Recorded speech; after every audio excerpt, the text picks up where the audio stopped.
अऊज़ु बिल्लाहि मिनश शैतानिर रजीम। बिस्मिल्लाहिर रहमानिर रहीम। रब्बि शरह ली सदरी व यस्सिर ली अमरी वहलुल उक़दतम मिन लिसानी यफ़क़हू क़ौली। रब्बि ज़िदनी इल्मा रब्बि यस्सिर वला तुअस्सिर वतम्मिम बिल खैर। कैसे हैं आप सब लोग? आप सबको मेरी तरफ से अस्सलामु अलैकुम व रहमतुल्लाहि व बरकातुहू। अल्लाह पाक से उम्मीद है कि आप सब लोग खैर आफियत से होंगे और अपने इस वक्त को बेहतरीन तरीके से इस्तेमाल कर रहे होंगे। अपना बहुत सारा ख्याल रखें, अपने वालिदैन और अपने बहन भाइयों का भी ख्याल रखें। अब चलते हैं हम अपने लेक्चर की तरफ। जैसा कि आपको मालूम है कि हम जनरल मैथ्स का चैप्टर नंबर 6 पढ़ रहे हैं, जिसका नाम है मैट्रिसेस एंड डिटर्मिनेंट्स। इस चैप्टर में आप लोग पहले पढ़ चुके हैं इसका इंट्रोडक्शन, इसकी टाइप्स, इसकी एडिशन और सब्ट्रैक्शन, और इसकी बहुत सारी टाइप्स भी पढ़ी थी आपने। और आजकल हम पढ़ रहे हैं multiplicative inverse of a matrix, और एक्सरसाइज है आपके पास 6.5। चलिए, सबसे पहले तो आप ये बताएं कि आपने अपनी रफ कॉपी, पेन और बुक साथ रख ली है ना? शाबाश। अगर नहीं रखी है तो फटाफट इसको पॉज करें और जाएं जल्दी चीज़ें लेके आएं, और किसी ऐसी जगह पे बैठें जहाँ पर खामोशी हो, ताकि आप सुकून से अपना लेक्चर जो है वो सुन सकें और समझ भी सकें, यानी टीवी वगैरह का शोर ना हो। चलें, अगला लेक्चर शुरू करने से पहले मुझे बताएं कि लास्ट लेक्चर में हमने क्या पढ़ा था? याद है किसी को? चलें, जल्दी से इसको रिवाइज कर लीजिए। सबसे पहले हमने पढ़ा था determinant of a square matrix. Determinant लेने का तरीका पढ़ा था हमने। कैसे लिखते हैं इसको? ABCD का हमने डिटर्मिनेंट लेना है, तो सबसे पहले हम उसके बार्स लगाएंगे, ब्रैकेट की बजाय बार लगाएंगे। अक्सर बच्चे ये गलती कर रहे होते हैं, तो जहाँ कहीं डिटर्मिनेंट का लफ्ज आएगा तो आपने मैट्रिक्स के एलिमेंट्स के बाहर बार्स लगाने हैं। फिर इसकी डेफिनेशन क्या थी? किसकी गेम है ये? डायगनल्स की कहानी है ये। तो पहला डायगनल कौन है मेरे पास? A और D। ठीक है, तो पहले स्टेप में हम क्या करेंगे? पहले डायगनल के एलिमेंट्स को आपस में मल्टीप्लाई करते हैं, और दूसरे स्टेप में दूसरे डायगनल के एलिमेंट्स यानी C को B से मल्टीप्लाई करते हैं, और इन दोनों के दरमियान में क्या लगाते हैं? माइनस। चलें देखें कैसे लिखेंगे। AD, फिर माइनस, फिर CB। याद आ रहा है? जी। क्वेश्चन नंबर 1 में हमने डिटर्मिनेंट्स निकाले थे। नेक्स्ट, इसके बाद आपने इसी डिटर्मिनेंट से रिलेटेड दो टाइप्स पढ़ी थी मैट्रिसेस की। कौन कौन सी पढ़ी थी? एक थी सिंगुलर मैट्रिक्स और दूसरी non singular matrix. Singular matrix कौन सा होता है? जिसमें ए का डिटर्मिनेंट क्या हो? 0। और नॉन सिंगुलर कौन सा होता है? इसका उलट, यानी ए का डिटर्मिनेंट 0 ना हो। फिर क्या हो? 0 ना हो तो कुछ भी हो, पॉजिटिव नंबर, नेगेटिव नंबर, कुछ भी हो सकता है। दूसरी चीज जो हमें जरूरत होती है वो क्या होती है? Adjoint of a matrix. क्या था एडजॉइंट ऑफ अ मैट्रिक्स? कोई भी मैट्रिक्स है मेरे पास, ये है ABCD, लेट कर लिया A एक मैट्रिक्स है, तो इसका मैंने एडजॉइंट लेना है। तो इसमें क्या करेंगे? इसमें भी हम डायगनल्स की ही हेल्प लेंगे। ये दोनों क्या करेंगे? स्विच करेंगे एक दूसरे को। D A की जगह पे आ जाता है और A D की जगह पे आ जाएगा। इसी तरह से दूसरे डायगोनल के एलिमेंट्स कौन कौन से हैं? C और B। ये दोनों क्या करेंगे? इन दोनों के सिर्फ साइन स्विच होंगे। पॉजिटिव होंगे तो नेगेटिव हो जाएंगे, नेगेटिव होते हैं तो पॉजिटिव हो जाते हैं। याद आ रहा है? चलिए देखिए इसको हमने कैसे लिखा था। एडजॉइंट ऑफ ADJ, ऐसे इसका सिंबल लिखेंगे पहले, फिर उनकी वैल्यूज को स्विच करके लिख देंगे। D A की जगह पे आ गया है और B और C के साइन चेंज हो गए। याद आ गया आपको? इसी तरह से हमने इनकी एग्जांपल्स की थी और इसके क्वेश्चन भी किए थे। अब चलते हैं मल्टीप्लिकेटिव इनवर्स की तरफ। 2 का मुझे चाहिए एडिटिव इनवर्स। क्या होगा बताएं? क्या हो सकता है एडिटिव इनवर्स? -2। जी।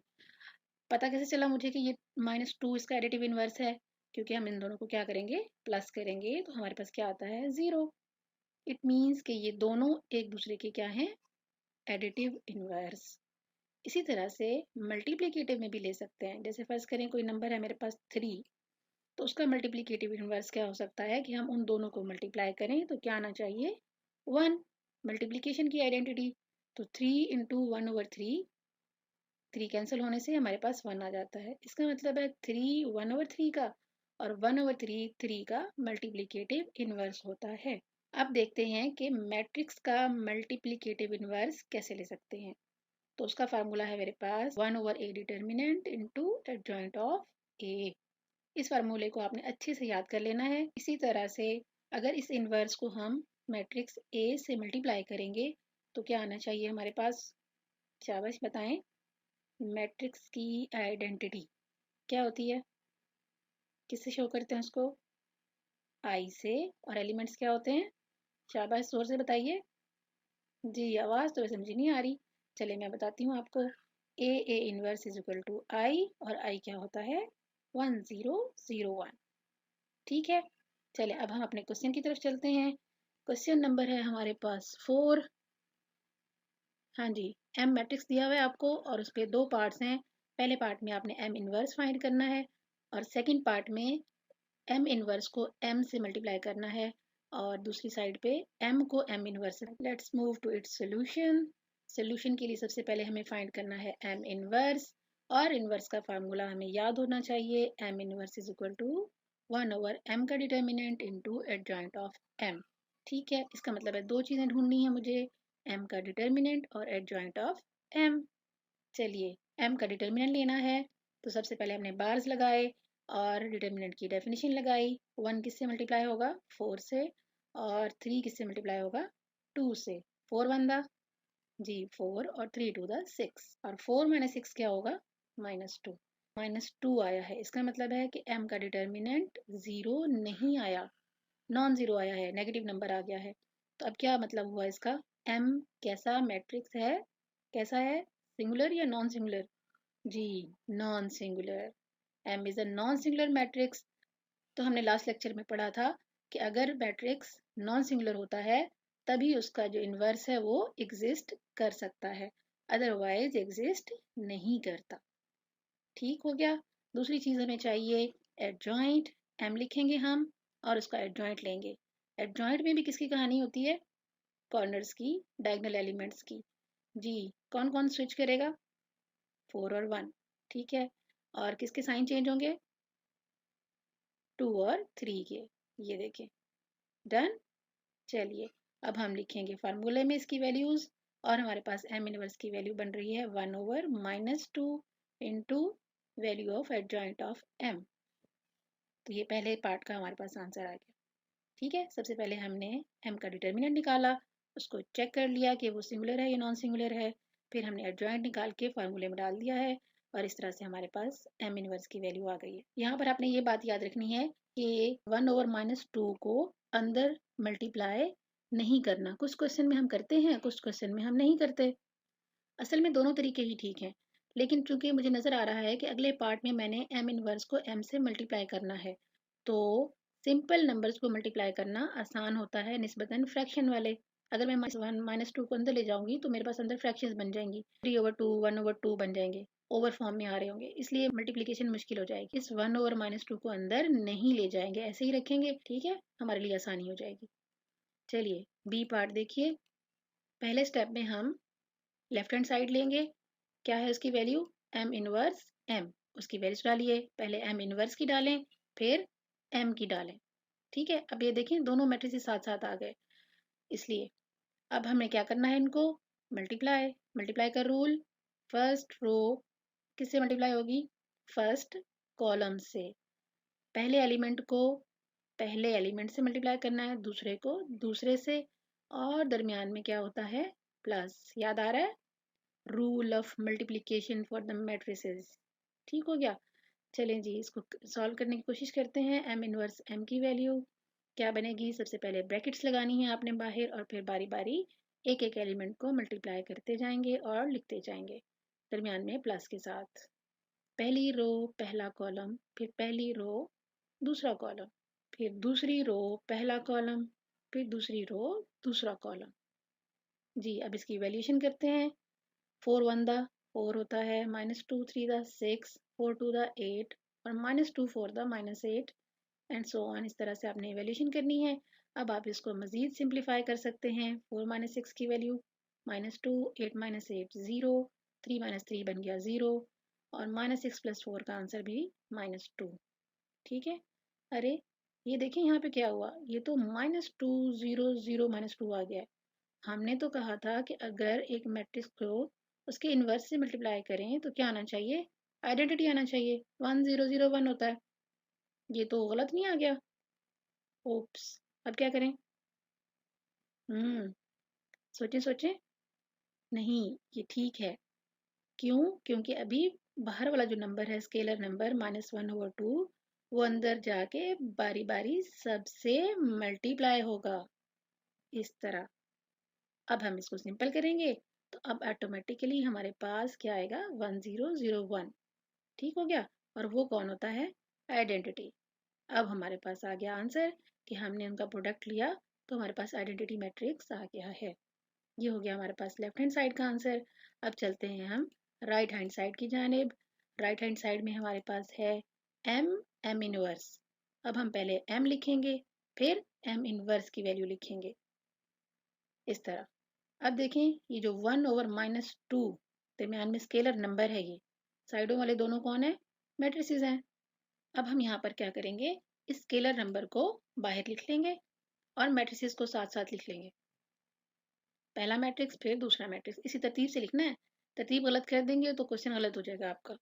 जी, अब ये दोनों मैट्रिसेस मल्टीप्लाई करने हैं पहले तरीके से, जैसे हमने पहले किया कि पहली रो को पहले कॉलम के साथ और फिर पहली रो को दूसरे कॉलम के साथ। ये तरतीब से हम ये सारे एलिमेंट्स लिखेंगे और फिर इनकी इवेल्यूएशन करते जाएंगे साथ साथ। कैलकुलेटर है ना आपके पास? जी, कैलकुलेटर सामने रखिए और जल्दी से इवेल्यूएट कर लीजिए।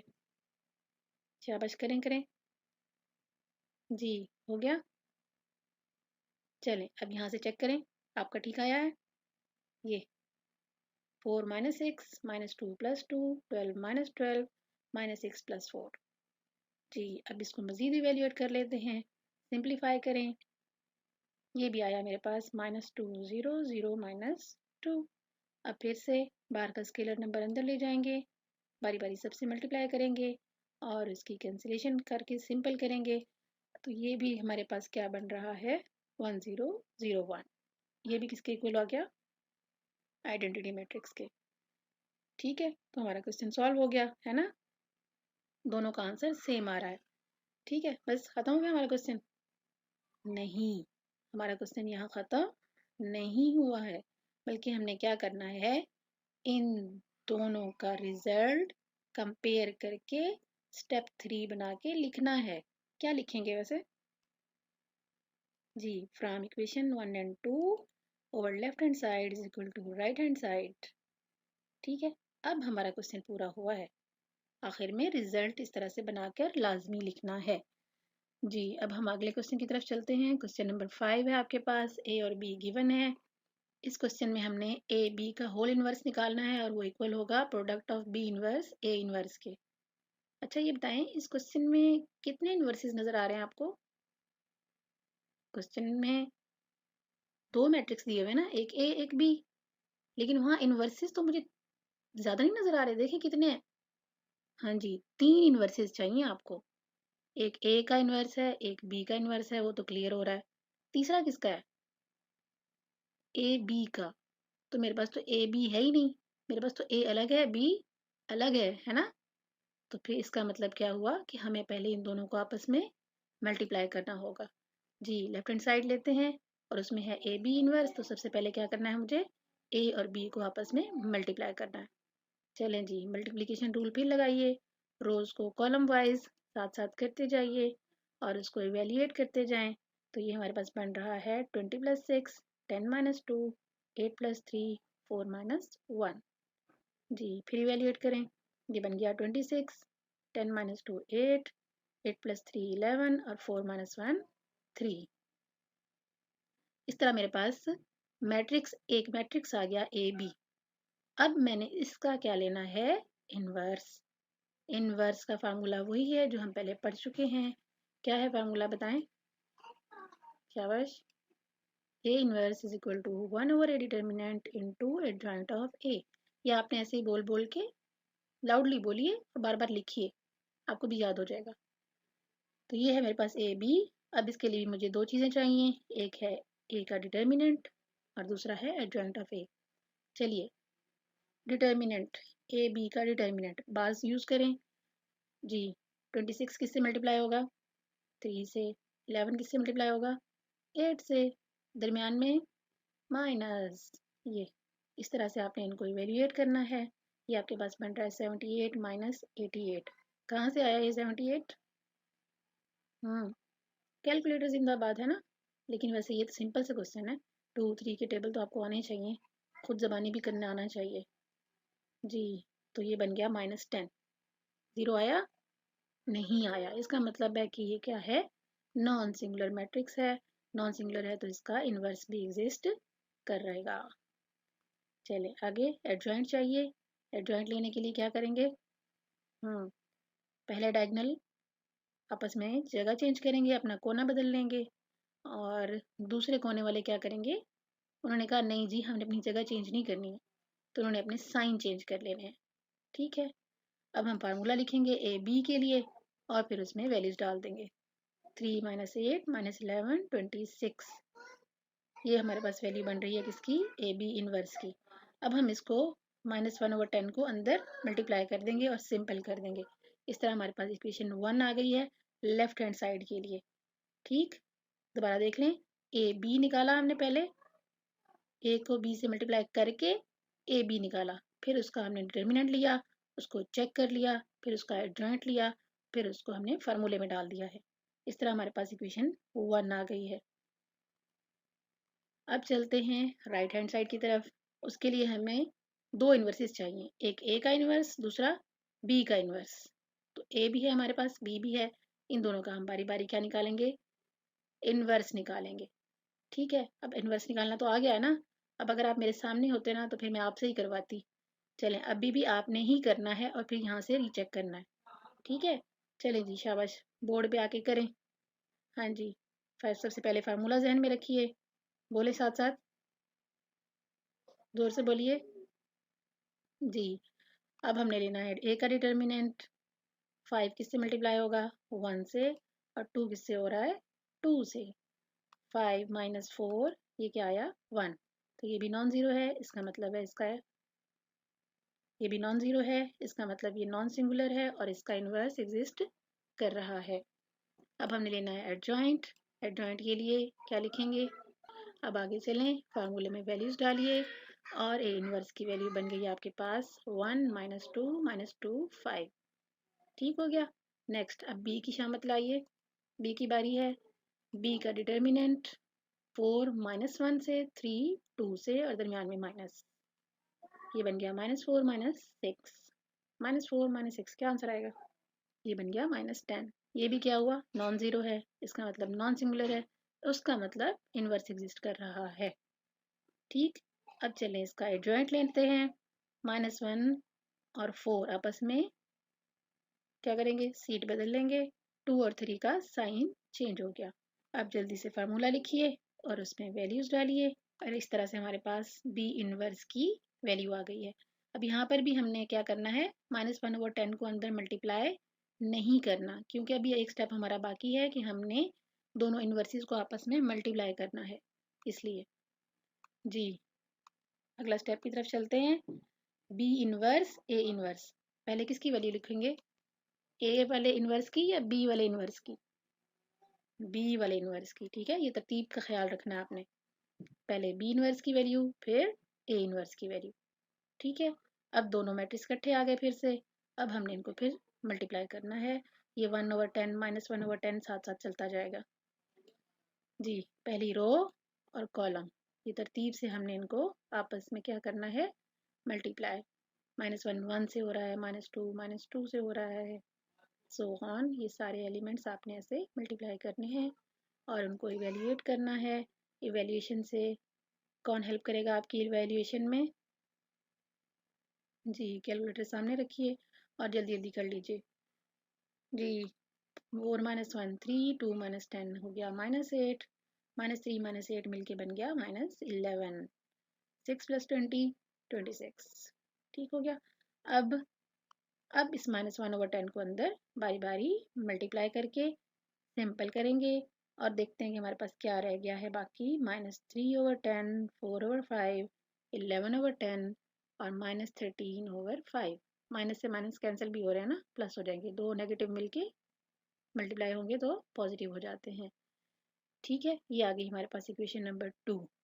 ठीक है, ख़त्म हो गया हमारा आंसर। कंपेयर करने इक्वेशन 1 और 2 को, और फिर क्या करें जी, स्टेप 3 लिखेंगे। स्टेप 3 में क्या लिखेंगे कि from equation 1 and 2 left hand side is equal to right hand side. और इस तरह हमारा क्वेश्चन यहाँ कंप्लीट हो गया।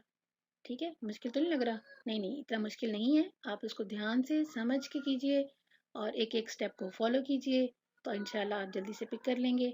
और बार बार प्रैक्टिस से, मैथ्स किस चीज़ का नाम है? प्रैक्टिस का ही नाम है। आपने इन क्वेश्चंस की बार बार प्रैक्टिस करनी है ताकि आपको भी ये क्वेश्चन आसानी से करने आ जाए। चलें एक दफ़ा रिवाइज कर लेते हैं कि हमने आज क्या पढ़ा, क्या सीखा और किस तरह से क्वेश्चंस करने हैं। तो मल्टीप्लिकेटिव इनवर्स निकालने के लिए सबसे पहला काम क्या करना है, आपने ए का डिटर्मिनेंट फाइंड आउट करना है और उसको चेक कर लीजिए कि वो नॉन सिंगुलर मैट्रिक्स है। नॉन सिंगुलर है तो इसका मतलब है उसका इन्वर्स एग्जिस्ट करेगा। तो इसलिए फिर हम क्या करेंगे, दूसरी चीज़ फाइंड करेंगे, एडजॉइंट ऑफ ए, और इन दोनों को फिर फार्मूले में डालेंगे, किस तरह से, ए इन्वर्स में, और फिर इसको इवेल्युएट कर लेंगे। तो ये 4 स्टेप्स हैं बेसिकली इन क्वेश्चंस में, इस पूरी एक्सरसाइज में, जो आपने फॉलो करने हैं। इसके साथ ही आज का हमारा लेक्चर यहीं ख़त्म होता है। नेक्स्ट फिर मिलेंगे नेक्स्ट लेसन के साथ, नेक्स्ट एक्सरसाइज के साथ। तो आज का आपका होमवर्क क्या है कि आपने ये क्वेश्चन 4 और 5 बहुत अच्छे से करने हैं, क्योंकि ये पेपर पॉइंट ऑफ व्यू से बहुत इंपॉर्टेंट क्वेश्चन है। बहुत ज़्यादा शॉर्ट में भी आते हैं और लॉन्ग में भी आते हैं। इनकी आपने बार बार प्रैक्टिस करनी है। जनरल्स पे अपने नोट्स कंप्लीट करने हैं ताकि आपका काम मैसअप ना हो, पाइल अप ना हो और आपको परेशानी ना हो बाद में। कुछ भी पूछना हो तो आप ज़रूर पूछिएगा। इसके साथ ही मुझे इजाज़त दीजिए। आपके इस कीमती वक्त का बहुत बहुत शुक्रिया। इंशाल्लाह फिर नए सबक के साथ मिलेंगे। तब तक के लिए wish you very best of luck. अल्लाह ताला आप सबको अपने हिफ्ज़-ओ-मान में रखे। अल्लाह हाफिज़।